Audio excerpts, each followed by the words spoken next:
Subscribe कीजिए Haridhar nursing गुरु YouTube channel को और पास में जो बेल आइकन है उसके ऑल नोटिफिकेशन को प्रेस कर दीजिए ताकि आने वाली मेडिकल वीडियो सबसे पहले आप तक पहुंच सके।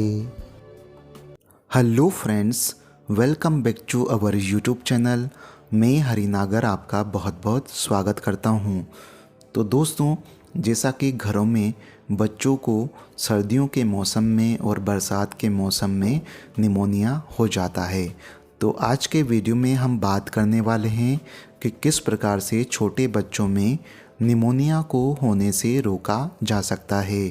और साथ ही अगर किसी बच्चे में निमोनिया हो जाता है तो उस बच्चे की देखभाल किस प्रकार से की जाए ताकि बच्चा स्वस्थ एवं सुरक्षित रहे।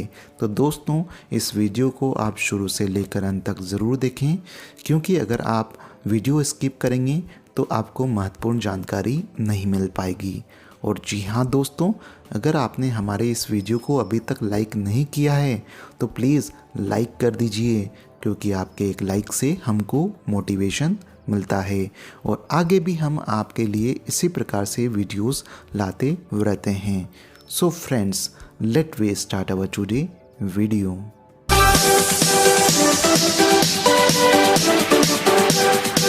तो सबसे पहले हम बात करने वाले हैं बच्चों में किस प्रकार निमोनिया को होने से रोका जा सकता है।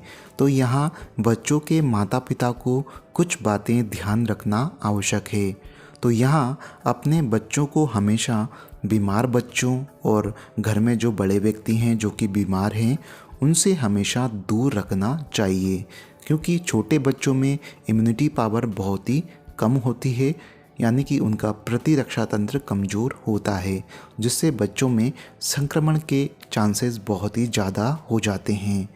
और उसके अलावा यदि आपके बच्चे में नाक बहना, जुखाम होना, खांसी जैसे लक्षण हैं तो उन्हें हमेशा हेल्दी बच्चों से दूर रखना चाहिए। जब भी आप छोटे बच्चों को स्पर्श करते हैं तो उससे पहले गर्म पानी और साबुन से हाथ धोना बहुत ही आवश्यक है, क्योंकि गंदे हाथ अगर बच्चे के नाक या मुंह में स्पर्श में आते हैं तो वायरस या बैक्टीरिया उस बच्चे के शरीर में प्रवेश कर जाते हैं और बच्चा बीमार हो जाता है।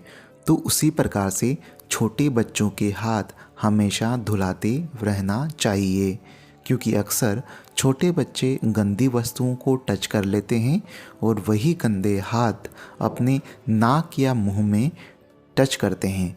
तो इससे क्या होगा, जो भी बैक्टीरिया या वायरस है उसके शरीर में प्रवेश करेगा और बच्चा बीमार हो सकता है। उसके अलावा अगर आप कहीं बाहर गए हैं तो ऐसी अवस्था में जब भी बच्चे को टच करते हैं तो उससे पहले हैंड सैनिटाइज़र का इस्तेमाल कर सकते हैं। इसके अलावा छोटे बच्चों के साथ दूसरों की इस्तेमाल की हुई चीज़ें जैसे कि झूठे बर्तन, कप, स्ट्रॉ, झूठा खाना कभी भी इस्तेमाल ना करें।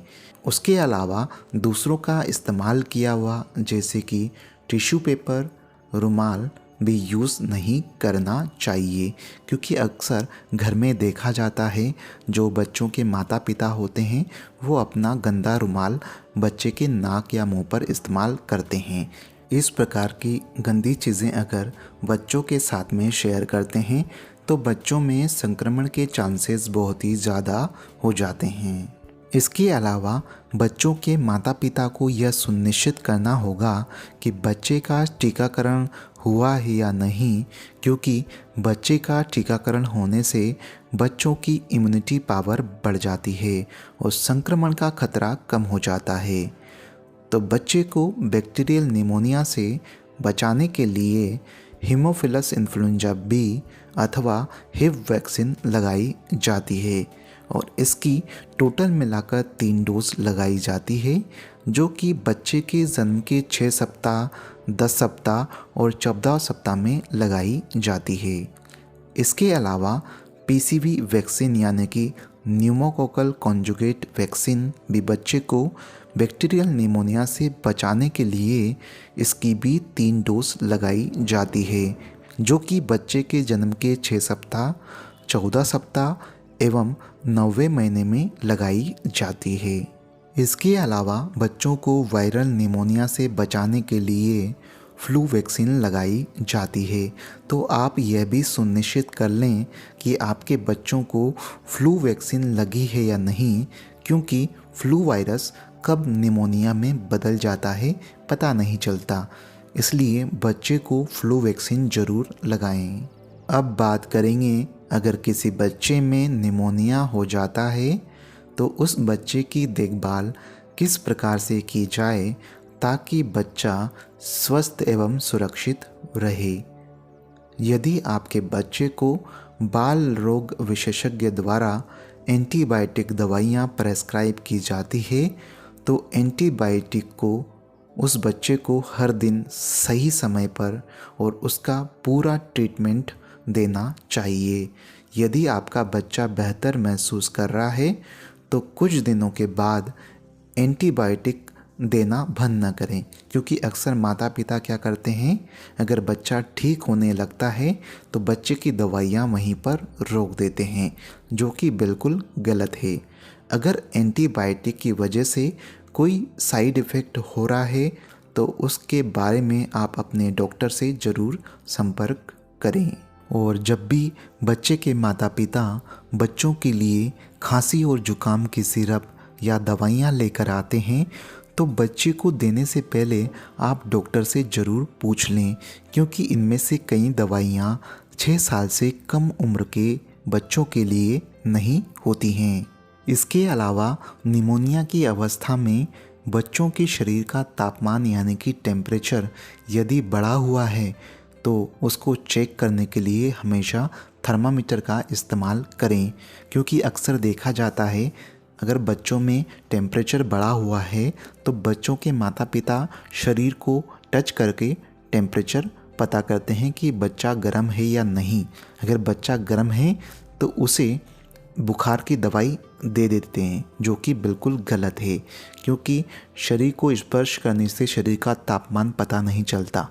तो इसके लिए आप हमेशा थर्मामीटर का इस्तेमाल करें। अक्सर देखा जाता है बच्चों के निमोनिया की अवस्था में शरीर में पानी की कमी हो जाती है। तो शरीर में पानी की कमी को पूरा करने के लिए बच्चे को भरपूर पेय पदार्थ यानी कि आप पानी पिलाएं, जूसेस पिलाएं, ताकि शरीर में पानी की कमी ना हो। इसके अलावा बच्चे को भरपूर आराम करने दें। अगर बच्चा सो नहीं पा रहा है तो बच्चे को किसी सॉफ्ट गद्दे या सॉफ्ट सोफे पर सुला दें और सुलाते समय माँ के शरीर से स्पर्श करके सुलाएं। इस स्पर्श को मेडिकल टर्म में टच थेरेपी कहा जाता है।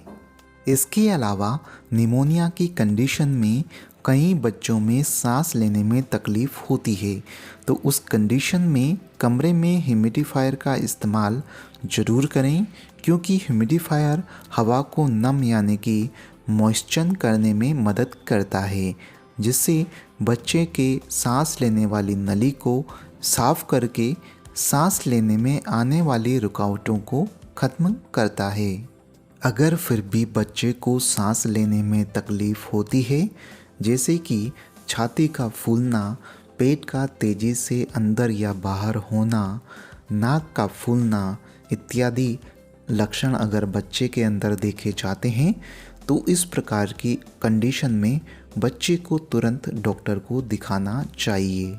अगर आपके बच्चे के होंठ और नाखून गुलाबी रंग के दिख रहे हैं तो यह इस बात का संकेत है कि आपके बच्चे को पर्याप्त ऑक्सीजन नहीं मिल पा रही है। तो इस कंडीशन में डॉक्टर से तुरंत संपर्क करें।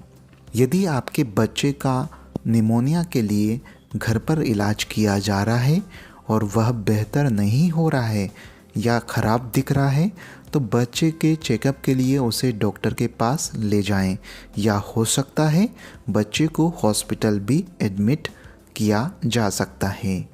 तो दोस्तों, आशा करता हूँ आपको ये हमारा वीडियो नॉलेजेबल लगा होगा, यूज़फुल लगा होगा। अगर लगा है तो प्लीज़ इस वीडियो को लाइक कीजिए, दोस्तों के साथ में शेयर कीजिए, और किसी भी प्रकार के क्यूरीज हैं तो कमेंट बॉक्स में जाइए, कमेंट करिए। Thank you so much.